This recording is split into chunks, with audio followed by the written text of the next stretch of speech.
24 août, la mission pontificale a signé des accords avec 3 institutions chrétiennes pour les aider à fournir de l'électricité produite par des panneaux solaires avec le financement de la fondation allemande Misereor.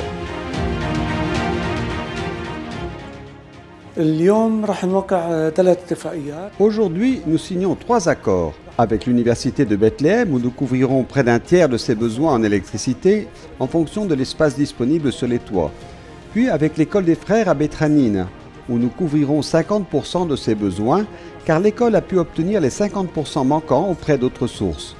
Enfin, avec l'école Terra Sancta Helen Keller à Betranine où nous couvrirons tous ses besoins en électricité. Le directeur régional de la mission pontificale de Jérusalem, Joseph Rasboun, a fait remarquer que la plupart des institutions chrétiennes de Terre Sainte sont affiliées à différentes congrégations dépendantes d'aide.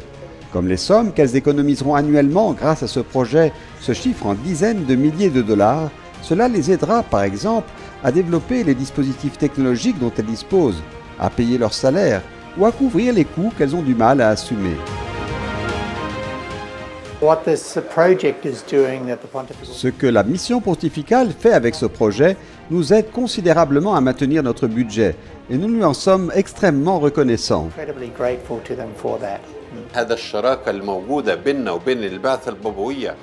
Cette collaboration entre nous et la mission pontificale existe depuis longtemps. Elle nous soutient toujours dans différents projets, ce n'est pas le premier. J'adresse mes remerciements à la mission pontificale. Que le Seigneur multiplie ses bénédictions et sa grâce, afin qu'elle puisse continuer à soutenir tous ses projets en Terre Sainte.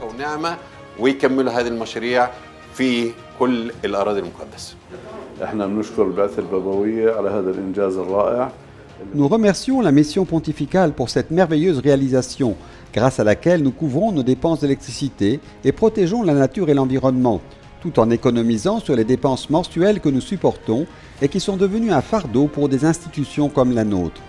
Nous estimons l'économie mensuelle à 10 000 shekels, un chiffre très important, car les laboratoires et les salles de classe ont de nombreux besoins qui nécessitent l'installation de climatiseurs et des frais d'électricité.